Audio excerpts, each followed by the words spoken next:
Josh Mackenzie had never been the kind of man to start trouble.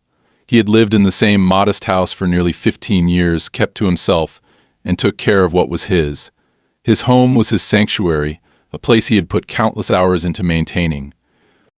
As a mechanic, he had a natural inclination for fixing things, making them stronger, more durable. His front yard was no exception. The neatly trimmed hedges lining the edge of his property were more than just decorative. They were a boundary, a symbol of the order and effort he put into his life. He had planted them himself, nurtured them through rough winters and scorching summers, shaped them with careful precision. They stood as a living testament to his patience, his control over his space in a world that often felt unpredictable. And then, one morning, he woke up to find them crushed. At first, he thought it might have been an accident. Maybe some careless driver had misjudged the curve, clipped the edge, and kept going without realizing the damage. But when it happened again a few days later, the tire tracks cutting deep into the soil, snapping branches and uprooting entire sections, he knew it was deliberate. Someone was doing this on purpose. The question was why. Josh spent the next week trying to catch the culprit. He adjusted his routine, waking up earlier, staying up later, watching from his porch with a quiet intensity. But the damage always happened when he wasn't looking. A late-night trip to the store, a momentary distraction, and another section of his hedge would be gone. He spoke to his neighbors, but no one had seen anything. The people across the street were either too busy with their own lives or just didn't want to get involved. Even Mrs. Davis, the elderly woman who spent most of her time on her front porch, simply shook her head when he asked if she had seen anything. "They come when it's dark," she said. Quick, like they don't want to be caught. That was when he started finding pieces of plastic and metal among the broken branches. Small fragments, nothing immediately identifiable, but enough for a man who worked on cars for a living to recognize. Whoever was running over his hedge wasn't driving a standard sedan. This was a heavier vehicle, something reinforced. And they weren't just skimming the edge, they were plowing through with force, with intent. Josh went to the local board, hoping for some assistance, but was met with nothing but red tape and dismissive shrugs. "It's probably just some kids messing around," one of the representatives told him, barely looking up from his paperwork. "Maybe you should consider moving your hedge back a bit." That was when it clicked. They wanted him to move it. Someone, somewhere, wanted that boundary gone. The hedge wasn't just an annoyance to some reckless driver, it was an obstacle. But to what? Josh had spent enough time fixing problems to know when he needed to shift strategies. If they wanted his hedge gone, they were going to have to try a lot harder. He reinforced the base, embedding steel rods within the soil, securing the roots with heavy stones beneath the surface. It wasn't visible to the naked eye, but the next time someone tried to drive through it, they'd be in for a nasty surprise. The night after he finished reinforcing the hedge, he didn't bother watching. He went to bed as usual, knowing that if they came again, they wouldn't be leaving unscathed. And sure enough, sometime after midnight, he woke to the unmistakable sound of metal screeching against something unyielding, followed by a dull, heavy thud. By the time he reached his front door, the taillights of a black SUV were vanishing down the street, leaving behind a fresh set of deep tire marks and a piece of shattered headlight casing. This time he had them. He picked up the casing, turning it over in his hands. He knew exactly what model it belonged to. It wasn't just any SUV, it was an armored one. Expensive, custom-fitted, the kind that belonged to someone with money and connections. The kind that shouldn't have any reason to be driving through a suburban hedge in the dead of night. Josh didn't waste time. The next day he made a few calls, checking in with some friends who ran repair shops around town, and just as he suspected, someone had come in that morning looking for a replacement headlight for a black, reinforced SUV. And that someone wasn't just a random vandal. It was Danny Wells, a contractor with deep ties to local developments. The same Danny Wells who had been in talks to push through new road expansions that just so happened to run right through Josh's neighborhood. That was the moment everything became clear. They weren't just messing with him. They were testing him, seeing if he would give up, if he would make it easy for them. But they had underestimated him. Josh didn't report it.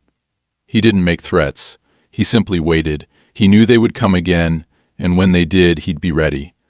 This wasn't just about a hedge anymore. It was about control, about standing his ground. And if they thought they could intimidate him into compliance, they were about to learn just how wrong they were. For the next few days, he acted as if nothing had happened. He kept to his usual routine, made small talk with the neighbors, and continued working on cars at his shop. But each night, he stayed up late, his tools lined up neatly on his workbench, his mind running through possible scenarios.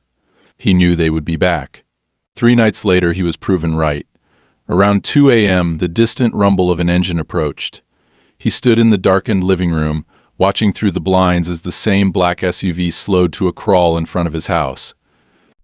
It hesitated, almost as if the driver was reconsidering, then accelerated forward. This time the impact was different. There was no clean cut through the hedge, no effortless plowing through like before. The steel reinforcements and hidden concrete barriers did their job.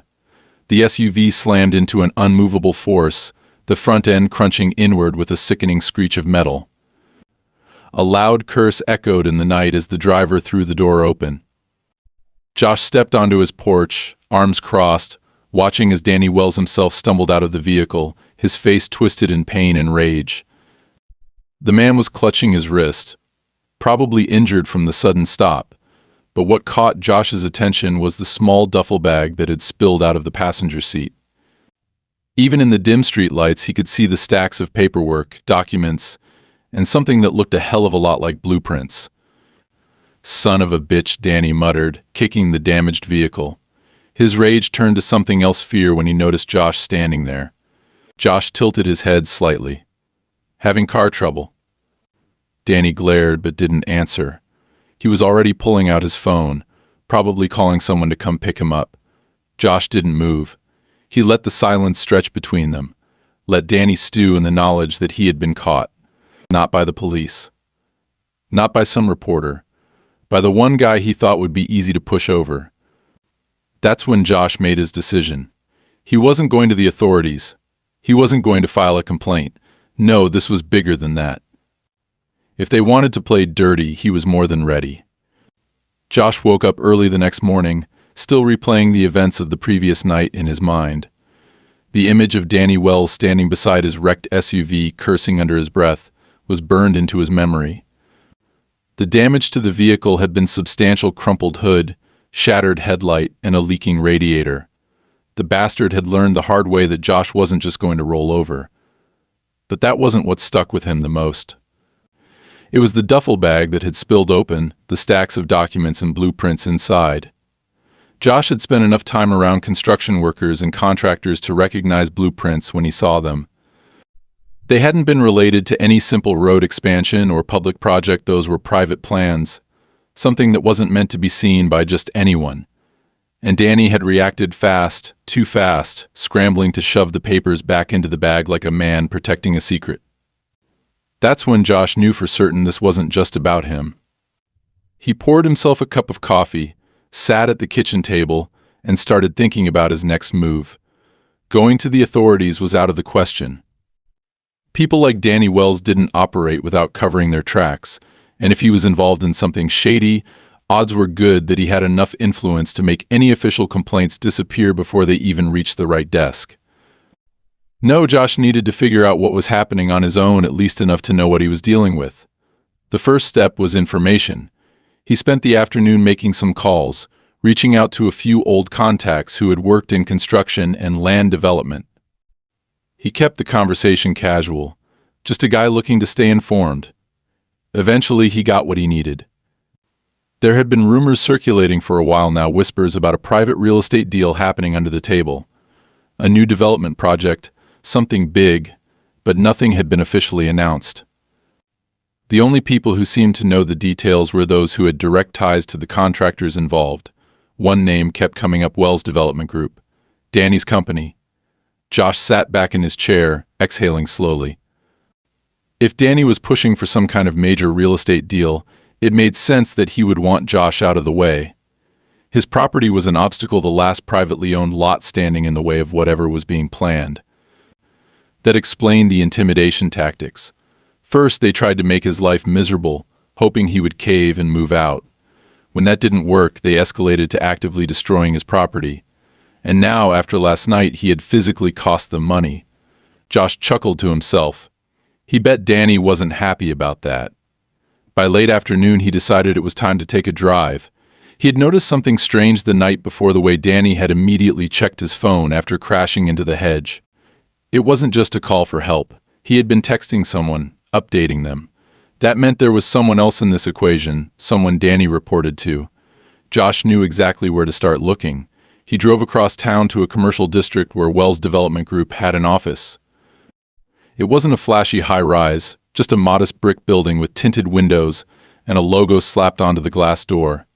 Josh parked a block away, sitting in his truck, watching.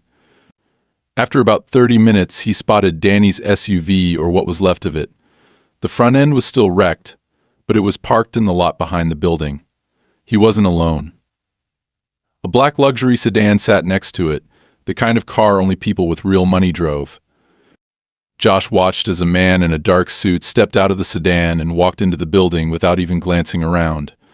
There was something about the way he carried himself, confident, like someone who wasn't used to being questioned. Whoever he was important. Josh didn't need to get closer to know what was happening. Danny was reporting to someone bigger than him. Someone who didn't just want Josh's hedge gone, but his entire property.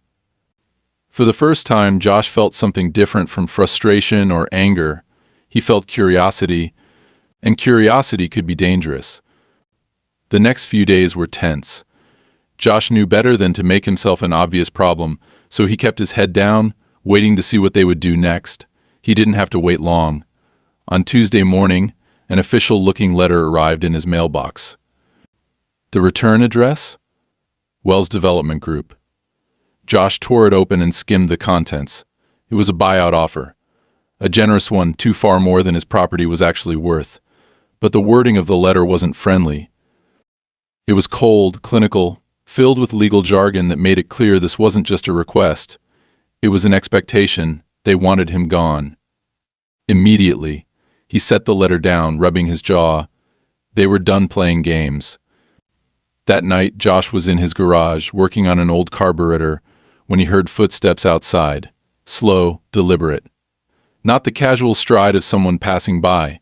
He killed the light and moved to the side of the garage door, his heart pounding in his chest. He had a crowbar nearby, not because he was expecting trouble, but because old habits die hard. Then, a thump. Something hit the side of his house. Josh stayed still, listening. Another thump. This time, closer to the front door. Whoever was out there wasn't just walking past. He stepped silently toward the door, his grip tightening on the crowbar. He didn't want to fight, but he also wasn't about to let someone corner him in his own damn house. Then silence. He waited a full minute before cautiously cracking the door open. The night was still, the street empty. But when he looked down, there was a brick on his porch. A note tied around it with twine. Josh bent down, unwrapping the paper. There was no signature, no company letterhead. Just 6 handwritten words. You should take the money, Mackenzie. Josh exhaled slowly, his pulse steady. They had finally shown their hand, and he was going to break every single one of their fingers. Josh stood on his porch, the note in his hand, his jaw tightening as he reread the words. You should take the money, Mackenzie. A brick through his window would have been a threat, but this was worse. This was them telling him they were in control, that he should see the writing on the wall and get out before things escalated further. He let out a slow breath, crumpled the note in his fist, and went back inside. If they thought he was the kind of man to be scared off that easily, they had another thing coming. He locked the door, grabbed a beer from the fridge, and sat at his kitchen table thinking. He knew what was coming next. The damage to his hedge had been the start, the buyout offer had been a formality, and now they were moving into direct intimidation. That meant he had little time before they took the next step, whatever that might be. He spent the next morning reinforcing his property, not in the obvious way that would signal he was expecting trouble, but in subtle ways that would make their next move much harder. He replaced the screws on his front and back doors with longer ones, reinforced the frames, and adjusted the motion sensors on his outdoor lights to trigger more easily. Then he checked his garage, making sure nothing had been tampered with. His tools were all where they should be, but something felt off. Like the air had been disturbed. He went over to his truck, popped the hood, and felt a wave of rage bubble up in his chest when he saw it. The fuel line had been slit, a clean, precise cut that would have gone unnoticed until he was driving. If he hadn't checked, the truck could have stalled on the highway, or worse. He stepped back, breathing deeply, controlling the anger burning through him. This was bigger than a land dispute now. This was them trying to send a message, trying to make it clear that they could reach into his life whenever they wanted. He had spent enough time around guys who played dirty to know that the worst thing he could do now was react emotionally. He needed to be smart. The cops wouldn't do anything hell for all he knew. Some of them were in on whatever was happening. He had to handle this himself. But he couldn't just go in swinging. He needed to draw them out, make them slip up, force them to show their hand before they realized he was playing a different game. That night he sat in his darkened living room, watching the street, waiting. A little past midnight, a black sedan rolled up and stopped a few houses down. He recognized it. It was the same car that had been parked next to Danny's FE at the office. The suited man got out, took a slow look around, then made his way toward Josh's house, his steps measured, unhurried. Josh didn't move. He let the man walk right up onto his porch, let him stand there for a moment before rapping his knuckles against the door. Josh counted to 5 before standing and opening it. The man was tall, mid-40s, well-groomed, with a sharp face and cold eyes. He smiled, but it was the kind of smile that didn't reach past his lips. "Mr. Mackenzie," he said smoothly, as if they were old friends. Josh leaned against the doorframe. "I don't believe we've met." The man chuckled, looking past Josh into the house, as if inspecting it. "You're making things complicated," he said finally. "We made you a fair offer, more than fair, I'd say. And yet you haven't responded." Josh held up the crumpled note he'd found wrapped around the brick. "I got your message just fine." The man's smile widened just a fraction. "That wasn't from me." Josh raised an eyebrow. "No? So you're here for what?" "A friendly chat. I'm here to offer you one last chance to take the deal before things become unpleasant." Josh didn't blink. "You mean before you slash my other fuel line?" For the first time, the man's expression faltered. Just a flicker, but it was enough. He hadn't expected Josh to find that. "Interesting. No one wants this to get messy, Mr. Mackenzie," the man said, regaining his composure. "You sell, you walk away with a pocket full of cash. You dig your heels in, and things start to happen. Annoying things. Dangerous things." Josh studied him. "I don't scare easy." The man sighed, as if disappointed, then reached into his coat pocket. Josh didn't flinch, but his fingers curled slightly, ready to move. The man pulled out a business card and held it out. "Think about it," he said. "I'll give you until the end of the week. After that, I can't guarantee this will still be a civil matter." Josh took the card but didn't look at it. The man gave him another thin smile and walked back to his car. The sedan rolled away, disappearing into the night. Josh closed the door and locked it, then turned the card over in his hands. No name, just a number. The next 2 days were quiet, too quiet. That was never a good sign. It meant they were planning something. He made sure to keep his truck in the garage, double-checked all his security measures, and stayed alert. And then, on the 3rd day, he found the dead dog. It was lying near his mailbox, a mutt he'd seen wandering the neighborhood before. Its neck had been broken. No blood, no struggle, just a message. His stomach twisted, but he forced himself to stay calm. He buried the dog in his backyard, his hands tightening into fists as he covered the shallow grave. They had crossed a line. That night he left his porch light off and waited. At 3 a.m. he heard footsteps near the side of his house. He stayed still, listening. A soft click, the unmistakable sound of someone trying to force a lock. Josh moved quickly, silent as a shadow, slipping out the back door and circling around. He caught a glimpse of a figure crouched near his garage door, working a tool into the lock. Josh didn't hesitate. He stepped forward and slammed the crowbar into the side of the man's knee. The intruder collapsed with a strangled yell, clutching his leg. Josh grabbed him by the collar and dragged him into the garage, kicking the door shut behind him. The guy was young, early 20s, wearing all black, breathing hard through clenched teeth.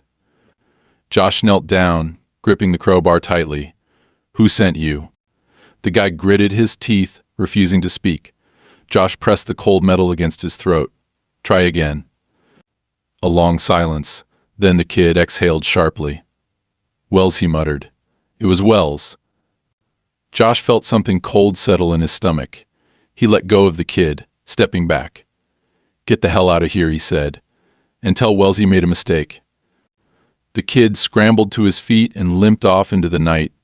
Josh stood in the garage for a long time after he was gone, gripping the crowbar so tightly his knuckles turned white. This wasn't just about money anymore. This was war. Josh sat in his garage, gripping the crowbar so tightly his fingers ached. The kid had limped off into the night, but his words echoed in Josh's mind. It was Wells. That bastard had finally crossed the line. Damaging property was one thing, but sending someone onto his land in the middle of the night, that was different. That was a declaration of war. Josh wasn't stupid. He knew Wells had resources, money, connections. He had enough pull to get city officials to look the other way while his company bulldozed neighborhoods to make way for new developments. And now Wells wanted his land. Badly enough to try scaring him off. Badly enough to send someone in the dead of night. But Josh was done playing defense. The next morning he did something unexpected. He called the number on the business card that had been left for him. The line rang twice before a voice answered. It wasn't Wells. It was the suited man who had shown up at his door. "Mr. Mackenzie," the voice said smoothly. "I was hoping you'd call." Josh leaned against his workbench, keeping his tone even. "We need to talk. In person." A slight pause. Then, of course, same place as before, noon. Josh hung up without another word. He spent the next few hours preparing. He wasn't walking into this blind. He knew how men like this operated. If he was meeting them, they would try to intimidate him, corner him into taking the buyout. But he wasn't interested in money. He wanted to see their faces when they realized he wasn't backing down. At exactly noon, he pulled into the parking lot behind Wells Development Group. The black sedan was already there, its windows tinted too dark to see inside. Josh parked his truck and stepped out. The suited man was waiting, hands in his pockets, expression unreadable. "I appreciate you coming, Mr. Mackenzie." Josh ignored the pleasantries. "I want to talk to Wells." The man gave a small smile, but there was no amusement in his eyes. "Mr. Wells is a very busy man." Josh crossed his arms. "Busy sending people to break into my garage." For a fraction of a second, the man's expression tightened, just a flicker. But Josh caught it. "I don't know what you're talking about," the man said. "But I do know this. You're fighting a battle you can't win. You're alone. No one is coming to help you, and all you have to do to make this problem go away is sign the papers." Josh took a step closer, lowering his voice. "Let me explain something to you. I don't scare easy. I don't take orders from men in suits who think they own the world. And if you or Wells or anyone else comes onto my property again, I won't be calling a lawyer. I won't be calling the lawyer. I won't be calling the cops. I'll be digging a hole in my backyard." The man studied him for a long moment, then sighed, almost disappointed. "That's unfortunate." He turned toward the sedan. "But you were given fair warning." Josh didn't move as the car pulled away, but he felt it in his gut this wasn't over. That night he stayed up, waiting. He knew they would retaliate, he just didn't know how. The hours dragged on. Midnight passed. Then 1. Then 2. Just when he thought they might be biding their time, he heard a distant rumble, low and steady. Not a car. Something bigger. He moved to his front window and looked out. A large black truck was idling at the far end of the street, its headlights off. His stomach tightened. This was different. They weren't just sending someone to intimidate him this time. They were here to destroy. Josh moved fast. He grabbed his shotgun from behind the kitchen door, checked the load, and stepped outside. The truck's engine revved, its tires screeching against the pavement. It was coming straight for his house. Josh didn't hesitate. He raised the shotgun and fired once into the air. The boom shattered the quiet night. The truck jerked to a stop, its tires skidding against the asphalt. For a few long seconds, nothing happened. Then the driver threw it into reverse, peeling away down the street. Josh stood in his yard, chest rising and falling, the shotgun still in his grip. They had tried to run him down. That wasn't a message. That was an attempt to end things permanently. By the time morning came, he had already made his decision. He wasn't waiting for them to try again. He was taking the fight to them. He drove straight to City Hall. He didn't have proof of their threats, but he had something better. He had the one thing developers like Wells feared: paper trails. He requested every public record on Wells Development Group's recent projects, every permit, every zoning change, every financial document that had gone through city planning in the last year. He spent hours combing through records, looking for anything that didn't add up. And then, buried under stacks of approvals and permits, he found it. A document, signed 6 months ago, granting Wells Development Group the rights to develop commercial property on land that hadn't even been sold yet, including his land. Josh stared at the paper, his jaw tightening. They had already counted his property as theirs. They had pushed the paperwork through before even offering to buy him out. The hedge, the threats, the sabotage, it had all been because they thought they had already won. But now Josh had what he needed. He made copies. Sent them to the local paper, to city council members, to a lawyer who up until now had refused to take his case. He wasn't just fighting back now. He was burning their entire operation to the ground.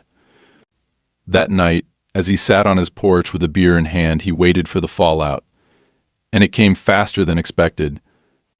A different car pulled up this time. Not the sedan. Not Wells. It was a police cruiser. 2 officers stepped out, their hands resting casually on their belts. Josh didn't move as they approached. One of them, an older guy with graying hair, stopped a few feet away. "Mr. Mackenzie," he said. "We need to talk." Josh set his beer down. "About what?" The officer exhaled. "Danny Wells is missing." Josh didn't react. "And..." The second officer, younger, narrowed his eyes, and his office was ransacked last night. Security cameras were wiped. Witnesses say they saw someone hanging around after hours. Someone in a truck like yours. Josh let out a slow breath.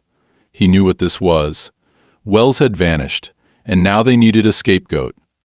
The older officer pulled out a small notepad. "You mind telling us where you were last night?" Josh leaned back in his chair. This was their next move. They couldn't scare him, so now they were trying to frame him. He gave the officers a slow smile. "I was right here," he said, "and I've got a whole night's worth of security footage to prove it." The officers exchanged a glance. The younger one looked irritated. The older one sighed, flipping his notepad closed. "All right, Mackenzie, just don't leave town." Josh watched them go. He had bought himself time, but this wasn't over. Wells was missing. That meant someone had cleaned up loose ends. And now, Josh was the only loose end left. Josh sat on his porch, watching the taillights of the police cruiser fade into the distance. Wells was missing. That was unexpected. He had assumed the bastard would double down after Josh exposed his crooked development deal, maybe try to buy off the right people or file some retaliatory lawsuit. But disappearing? That wasn't part of the plan. Josh knew 2 things for certain. First, Wells hadn't run, he wasn't the type to back down. And second, if he was gone, someone had made him disappear. The only question was, who? He cracked his knuckles, exhaling slowly as the weight of the situation settled onto his shoulders. The cops had tried to pin it on him, which meant the people behind Wells' disappearance were making moves fast. It wasn't just about his property anymore. Someone was tying up loose ends, and he was the last one left dangling. Josh wasn't about to sit around waiting for whoever had cleaned up Wells to come knocking. He needed answers. He needed leverage, and he knew exactly where to start. By sunrise, he was parked outside Wells Development Group's office building. The lot was half empty, just a few cars scattered around. The black luxury sedan was gone. That was telling. The suited man, Wells' fixer, had likely skipped town or was lying low. Either way, Josh wasn't leaving without something useful. He walked through the front doors like he belonged there. The receptionist, a woman in her mid-30s with tired eyes, barely looked up from her computer. "You're not supposed to be here," she muttered. Josh gave her a polite smile. "Neither is your boss." And yet, here we are. She froze, her fingers hovering over the keyboard. For a moment he thought she'd call security, but instead her shoulders slumped. "They told me to keep my mouth shut," she said quietly. Josh pulled a chair closer and sat down. "Listen, I don't give a damn about whatever shady deals Wells was running, but I know he was scared of someone, and now he's gone. You don't seem surprised. That means you know something." She hesitated, then leaned in slightly. He was nervous all last week, kept taking calls in his office, door locked, blinds shut. He mentioned a name. She glanced around before lowering her voice. "Langford." Josh frowned. That name meant nothing to him. "Who's Langford?" She shook her head. "I don't know." But Wells kept saying he wasn't going to let Langford push him out, that he had too much invested. Josh processed that. If Wells had been scared of this Langford, it meant Wells wasn't the top of the food chain. He was just another cog in something bigger. And now he was gone. Before he could ask more, the woman stiffened. A black SUV had pulled into the lot outside, crawling to a slow stop. Josh didn't recognize it, but the way the receptionist went pale told him everything he needed to know. "They're watching," she whispered. Josh nodded once, stood up, and left without another word. He drove back home, keeping an eye on his mirrors the whole way. If they wanted him to know they were watching, fine. But he wasn't going to make it easy for them. He took a longer route back, making random turns, cutting through side streets. By the time he reached his house, the SUV was gone. For the next few days, nothing happened. No more threats, no cops, no trucks trying to ram his house in the middle of the night. It was the calm before the storm. He spent his time preparing, reinforcing his doors, setting up more motion sensors, sleeping in short bursts so he was never too deep under if something went down. He wasn't waiting for them to make the next move. He was going to be ready when they did. Then, on the fourth night, they came. It started with a sound of faint scraping outside his garage. Not the wind. Not an animal. Something deliberate. Josh sat up, silent, his senses sharpening. He reached for the shotgun he kept by the bed and moved toward the window. A figure was crouched near his truck. Josh exhaled slowly, moving carefully. He made his way through the house, stepping over creaky floorboards he knew by heart. When he reached the garage door, he waited. The figure was still there, fiddling with something. Probably the fuel line again. Josh wasn't having it. He yanked the door open and stepped out fast, raising the shotgun. "Move and I drop you." The guy froze. He wasn't some hired thug. He was young, barely out of his 20s, wearing dark clothes and gloves. His eyes were wide with fear. Josh grabbed him by the collar and shoved him against the garage wall. "Who sent you?" The guy shook his head, panicking. I was just paid to." Josh pressed the shotgun barrel against his chest. "Try again." A long silence. The kid exhaled sharply. "Langford," he choked out. "They told me to cut the line and leave. Just to send a message. I swear I don't know anything else." Josh let him go, and the guy nearly collapsed, breathing heavily. "Get the hell out of here," Josh said. "And tell Langford he just made a mistake." The kid bolted. Josh stood there for a long moment, gripping the shotgun, his mind racing. Langford. That name again. This wasn't just about development anymore. It was about control. Someone was tying up loose ends. And now he was at the top of their list. He needed to go on the offensive. The next day he started digging. If Langford was involved in property deals, there had to be a paper trail. And sure enough, after hours of searching, he found it. Langford wasn't just some investor. He owned multiple shell companies linked to city contracts. The same contracts Wells had been pushing. Langford hadn't just removed Wells, he had replaced him. Josh leaned back in his chair, exhaling. Wells had been a pawn, but Langford? Langford was the one pulling the strings. And now he had decided Josh was a problem. Good. Because Josh had just decided that Langford was his. That night, he made a call. An old friend, someone who knew how to deal with men like Langford, someone who didn't ask questions. The voice on the other end picked up. "You finally ready?" Josh smirked. "Yeah, it's time to send a message." Josh knew he had to act fast. Langford wasn't going to wait around for him to make a move. He'd be sending more people, maybe even coming himself. Josh had spent days playing defense, but now it was time to take the fight to them. He grabbed a burner phone, dialed the number of the old friend he had called the night before, and waited. When the voice on the other end picked up, there was no greeting, just a low chuckle. "Didn't think I'd be hearing from you again, Mackenzie." Josh exhaled slowly. "I need information. Everything you can find on Langford." A pause. "Then that name comes with a price." Josh clenched his jaw. "I'm not asking you to do anything illegal. Just point me in the right direction." Another pause. Then a sigh. "Check an old project called Brookvale Expansion 5 years ago. It was supposed to be a housing development, but it never got built. People got paid off, landowners disappeared, files got buried. Langford's name was all over it." Josh frowned. He knew Brookvale. It was supposed to be a high-end residential project that just vanished one day. He had never thought much about it at the time, but now it made sense. If Langford had done this before, it meant Josh wasn't the first person standing in his way. Josh spent the next few hours digging through every city record he could find on Brookvale. Most of it was exactly as his contact had said. Permits were filed, money changed hands, but there was nothing showing what actually happened to the project. It was like it had just ceased to exist. The only thing he found was a list of landowners who had sold their properties before the project collapsed. He scanned the names, and then his breath caught. Danny Wells. Josh leaned back, his mind racing. Wells hadn't just been working for Langford. He had been through this before. He had sold out, taken the money, and walked away. So what had changed? Why had Wells suddenly decided to fight back this time? Josh grabbed his keys and headed for Wells' office. He didn't expect to find anything. Langford's people had likely wiped it clean, but he needed to see for himself. When he got there, the building was dark, locked up. He picked the side door's cheap lock in seconds and slipped inside. The office had been ransacked. Desks overturned, filing cabinets emptied, papers scattered. But Langford's people weren't thorough.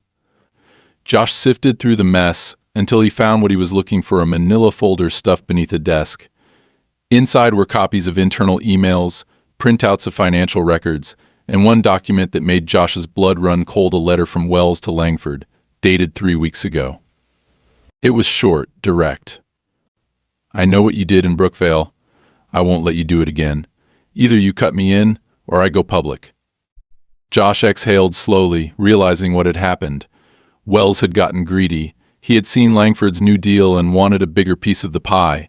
But instead of getting paid off, he got erased. That meant Josh had something Langford hadn't planned for proof. He didn't have time to celebrate. A noise outside made him freeze. A car door slamming shut. Then another. Heavy boots crunching against gravel. Josh moved fast, shoving the documents into his jacket and slipping toward the back exit. He cracked the door open just enough to see 3 men, armed, not cops, not street thugs. These were professionals. Josh knew he wouldn't make it back to his truck without getting spotted. He only had one option. He slipped through a side hallway, found an emergency exit, and slipped into the alley just as the front door burst open. He kept moving, ducking into a side street, cutting through an empty parking lot. He needed to disappear fast. Josh spent the next few hours moving carefully, checking if he was being followed. By the time he got home, exhaustion was creeping in, but he wasn't done yet. He scanned the documents, copied them, and then sent them to 3 different people: the local news, his lawyer, and his old contact, insurance. If something happened to him, the story wouldn't die with him. Then he sat back and waited. It didn't take long.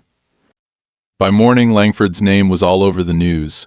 Reports of missing money, suspicious land deals, and most importantly, his connection to the failed Brookvale project. The emails Josh had found were now public record. City officials were scrambling, pretending they hadn't known anything. Langford had gone from untouchable to vulnerable in less than 24 hours. And then the final piece fell into place. That night, as Josh sat on his porch, he heard a car pull up. Not a black SUV this time. A different car. He didn't move as the door opened and Danny Wells stepped out. Josh stared, barely believing his eyes. Wells was supposed to be dead. But here he was alive, bruised but standing. "You look like hell," Josh muttered. Wells gave a weak chuckle. "You should see the other guy." Josh motioned him inside. Wells limped in, wincing as he sat down. "How the hell are you still breathing?" Josh asked. Wells exhaled. "Langford tried to have me taken out, but his guys aren't as good as they think they are. They left me for dead, but I got out." He looked at Josh. "I knew you wouldn't take the deal. Figured you'd go digging. That's why I left those papers where you'd find them." Josh shook his head. "You used me." Wells smirked. "You used me too. We're even." Josh sighed, rubbing his temples. "So what now?" Wells leaned forward. Now we finish this." Josh stared at Wells, trying to decide whether he wanted to punch him or shake his hand. The bastard had let him do all the heavy lifting while he lay low, waiting to see how things played out. But at the same time, he was alive, which meant Langford hadn't won. And that was something. Wells leaned back in his chair, wincing as he shifted. "You look like you've got questions," he muttered. "Go ahead. Let's get this over with." Josh crossed his arms. "How the hell did you survive?" Wells smirked, but it didn't reach his eyes. "Langford's guys grabbed me a week ago, hauled me out to some abandoned lot, roughed me up, put a gun to my head, and told me to start praying. But they got sloppy. They assumed I was already dead when they left. Turns out a cracked skull doesn't always kill you." He exhaled slowly. "I crawled out of there, spent a few days lying low, waiting for my chance. Then I saw your name in the news. Figured you might need some backup." Josh scoffed. "Backup? You mean you figured I'd already done the hard part?" Wells grinned. "Hey, you were doing fine without me." Josh shook his head, but the anger was fading. Wells had been screwed over just like he had. Maybe worse. And now they were both sitting in Josh's kitchen, trying to figure out what came next. Josh drummed his fingers on the table. "Langford's in trouble, but he's not out yet. He's got lawyers' money. He'll be looking for a way to spin this." Wells nodded. "Yeah, but he's bleeding. The city's already backing away from him. That story you leaked? It's got reporters digging into everything. His shell companies, his fake contracts, he can't bury it all." Josh exhaled. "So what's the play?" Wells hesitated.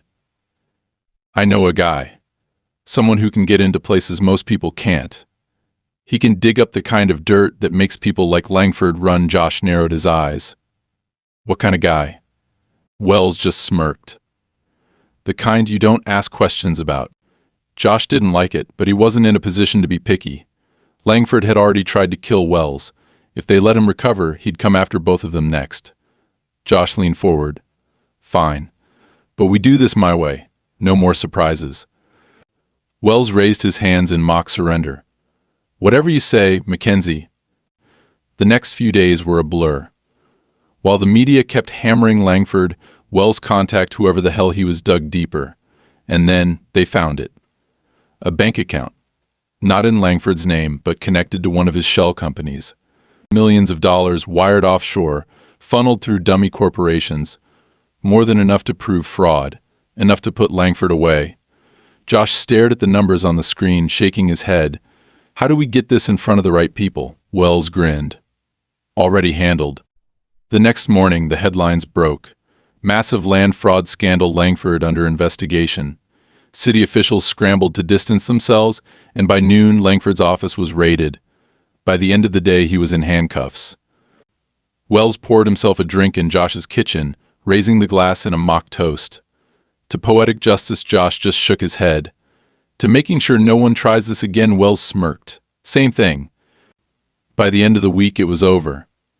Langford was facing charges, his company was collapsing, and the people who had backed him were pretending they had never heard of him. Josh finally felt like he could breathe again. He stood on his porch, watching the sunset, the wind rustling through what was left of his hedge. Wells stepped up beside him. So he said, "What now?" Josh took a sip of his beer, staring out at the quiet street. Now, I rebuild. And I make damn sure no one tries to take this from me again, Wells nodded. You ever need help? Josh smirked. I won't. Wells chuckled, clinking his glass against Josh's beer bottle.